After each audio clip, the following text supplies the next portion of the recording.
Hello, my name is Bill Yancevich. As part of our written report for the NDC Board of Directors in April 2024, I prepared a series of slides that illustrates the work of the Language and Culture Department at NDC over the years. In that report, I begin with an observation to think about regarding the importance of language as integral to the Naskapi way of life, values, and traditions. Recent published scientific studies have overwhelmingly concluded that youth suicide rates effectively dropped to zero in those few communities in which at least half the band members reported a conversational knowledge of their own native language. Let that sink in. Youth suicide rate drops to zero in those communities in which at least half of the band members have a conversational knowledge of their own language. This means that simply by working to develop and maintain the Naskapi language, we are not only helping the Naskapi people flourish in community using the language they value the most, but we are saving lives in our communities. This is the NDC Language and Culture Project's timeline. This will give us a little bit of a history of the language and culture projects that the Naskapi Development Corporation has worked on. NDC started in 1979 after the signing of the agreement and established the head office in Shefferville with Phil B. and Thomas Sandy. Norma Jean and I moved to the community in 1988. Beginning that first year, I developed programs and software required to type in syllabics on computers, and I was asked to help with the lexicon and translation at the NDC head office in Shefferville in 1991. The NDC head office moved to the old men's workshop in 1994. Thomas left, but Alma took his place. Silas was hired in 1996, and Peter in 1998, right before the NDC training plan, and Noat in 2001. But Peter and Noat left after just a couple years. The department carried on with this team for the next 10 years, putting a focus on core projects with our senior experienced translators Phil, Silas, and Alma. But failing health and age were challenges to the progress. The board agreed to hiring Chihuatan in 2011, at first on a temporary basis and then eventually full-time. But even having just one trainee did not result in significant improvement in production, and we lost Alma's experience when she retired in 2012. So, 2013, the board decided to make the most significant enlargement to the department ever with the Naskapi Language Specialist Initiative, hiring and training 4 new Naskapi language specialists at once. For a few short years, the community had a young, enthusiastic team of Naskapi language professionals, learning from experience and working together. However, by 2017, we lost Phil B. And in 2018, we lost most of the original young team. A year later, the world was hit by COVID, which spelled the end of all full-time Naskapi language staff in the office for more than 3 years. Still, we did not give up, doing what we could with what we had. I established Zoom language meetings with the retired staff in 2021, and in this way completed several significant milestones on core projects. During those years, I strongly urged the board to reinvent the department. So finally, at the end of 2022, we had to go ahead to create a new position, the Cultural Development Officer, to build the new department around. In Marianne, we have a good foundation for the future. In the next few timelines, I will give a brief history of all the core language projects.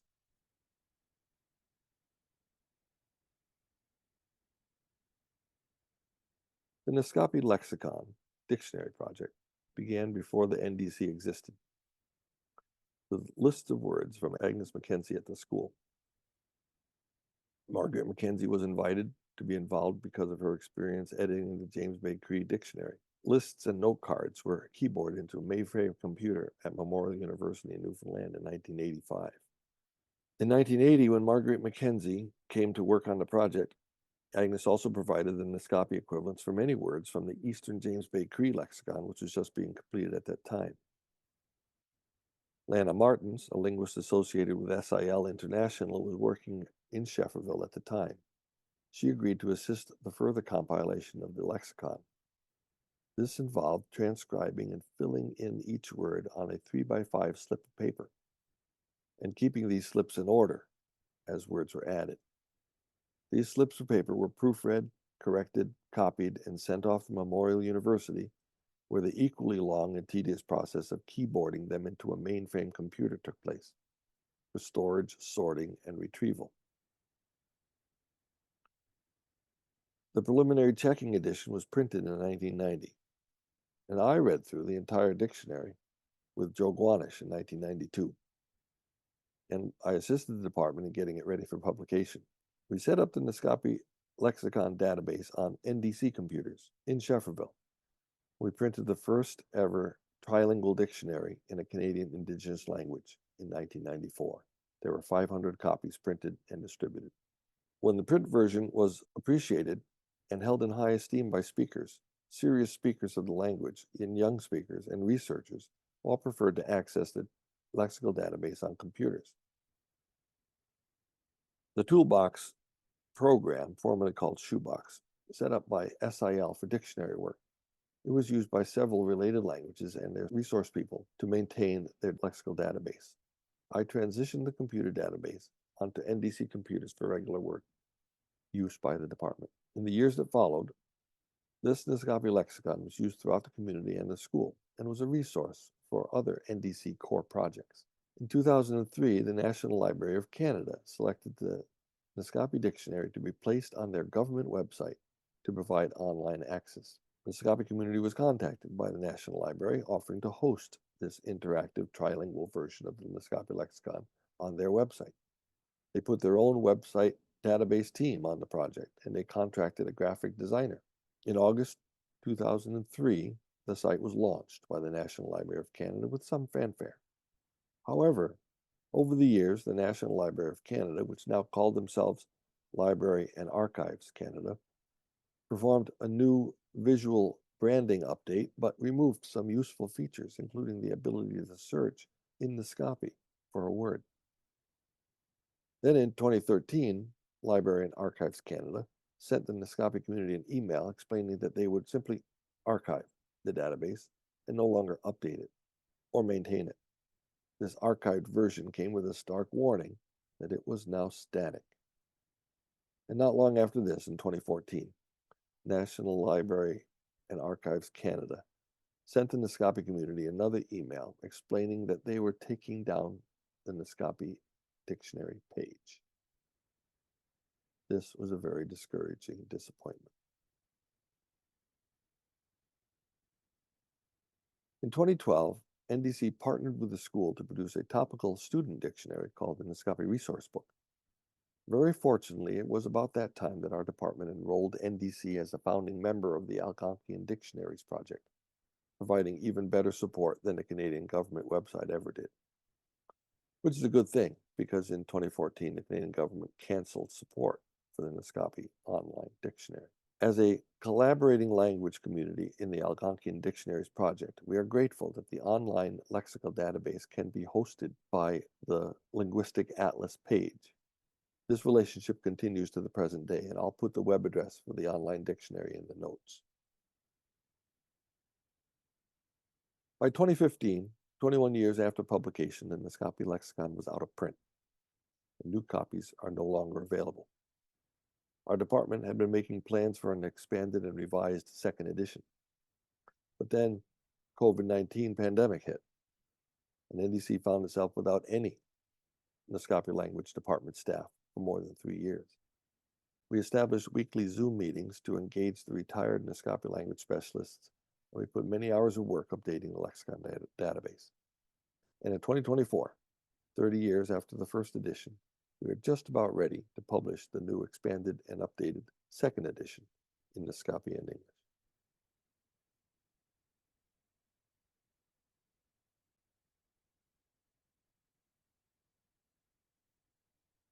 The next core project I'd like to talk about is the Naskapi Legends.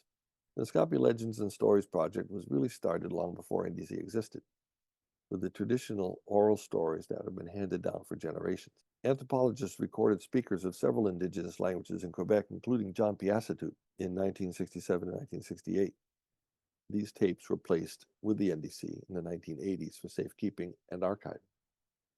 John passed away in 1981, making this record of his story even more precious. Members of the NDC language team began to look at these stories and make some early translation in the late 1980s. Margaret Mackenzie and myself began to provide linguistic support, and the Legends became a core project when we collected better quality versions of the tapes. In 1999, the analog tapes were digitized, allowing a much better quality sound to be heard by the team and also preserving them from degrading in quality. It was decided to do a thorough analysis of all the 1967 recordings, and over the course of several years and visits from consultant linguists, we had completed the basic work on the first 10 stories by 2012. And we began to produce these series in a book form, in Naskapi and in English. The first book was Kwikwajaw, a series of legends about the trickster Wolverine. Next year, we published the epic legend of Jakapesh, and the year after that, stories about the cannibal giant Achan. In 2016, a book with a collection of stories that includes the giant eagle, and the following year, a collection of historical accounts about life in the bush, caught in a blizzard. The remaining books in the series are more historical accounts of Naskapi life before Shefferville, including A Whale Hunt and When I Hunted Otters. The last book completes all 36 stories told by John and recorded in 1967. All of these stories have also been produced for airplay on Naskapi Radio as MP3 podcasts on the internet. We still have all the stories that John recorded in 1968, as well as other archive materials that need to be transcribed, analyzed, and translated. This is a project for the new Naskapi Language and Culture team to work on in years to come.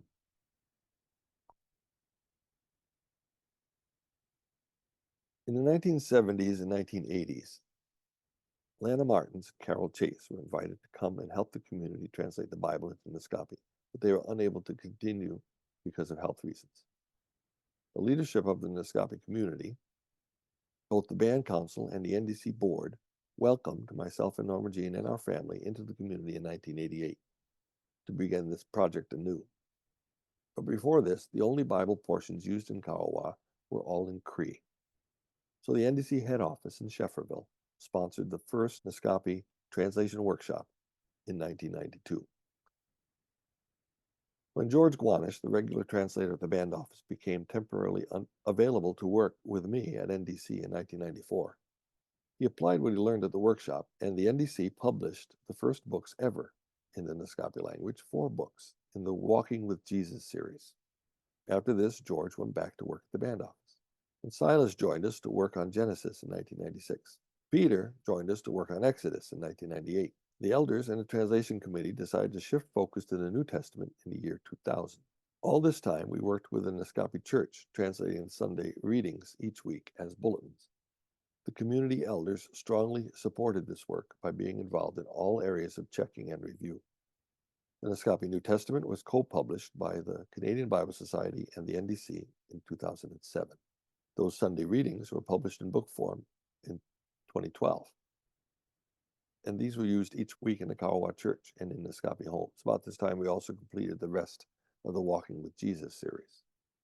Work resumed on the Old Testament. We finished Genesis in 2013, Psalms in 2019, and Exodus just last year.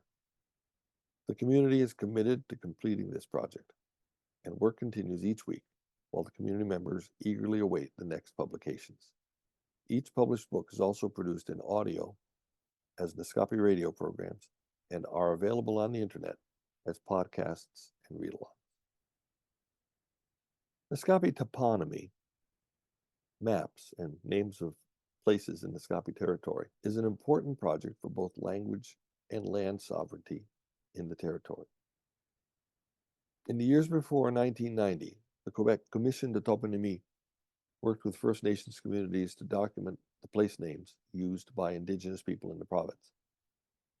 This report was published in French in 1990. In the 1990s, our department worked with Professor André Paulin with the Geography Department at the University of Sherbrooke when the elders told what they remember about their hunting routes and place names.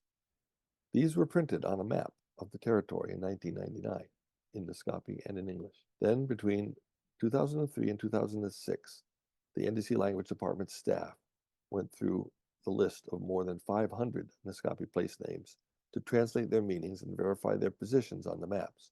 And in 2011, a completely new edition of the maps were printed. During the next few years, I converted these lists of place names into a digital computer database, which made it possible to use online map programs like Google Earth and Google Maps to access Naskapi territory and the traditional names associated with these places. These digital maps are recorded in legend books and published as an interactive part of the stories in 2015. The practical interaction between our core language projects, the toponymy and legends and lexicon, continued with the release of the next few books.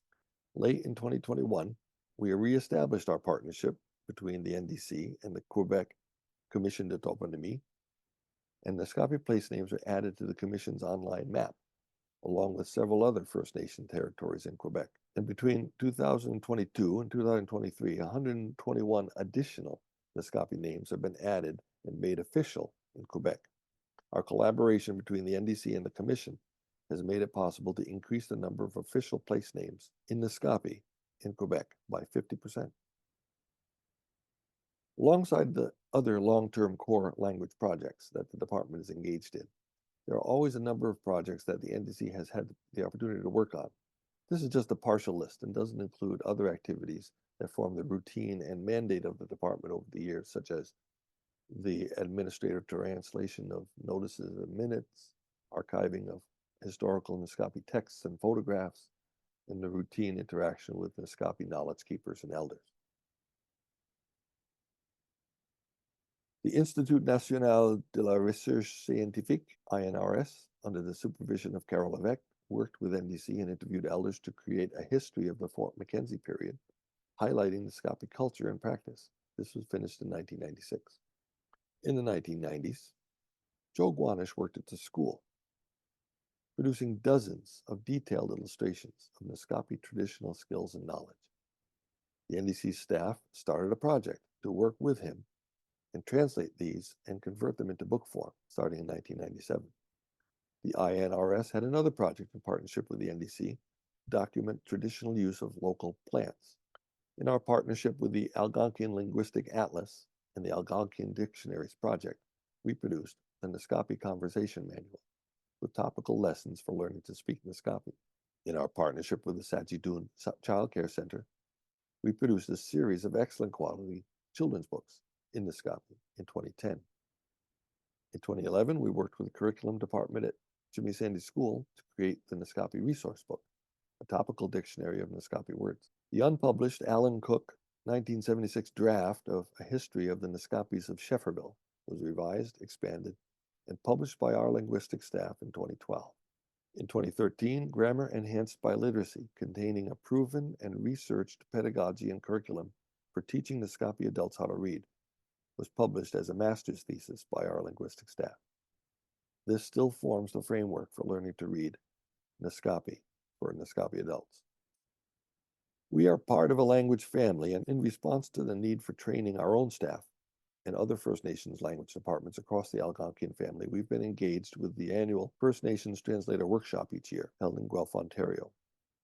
In 2018, we were awarded a grant from the National Research Council to partner with 7,000 Languages to construct an interactive online Naskapi language course. This was completed and launched in 2021. During COVID, we provided online Naskapi language courses over Zoom to many members of the Naskapi community. Chief and the Naskapi Nation asked us to prepare and present a Naskapi literacy course to Naskapi language staff. The first of these courses is going to be held in Kawawa this April, 2024. This is just a summary of some of the things that we've done up till now, but we've got years ahead of us to help the Naskapi people to flourish in community by using the language they value most, and even save lives. Thank you.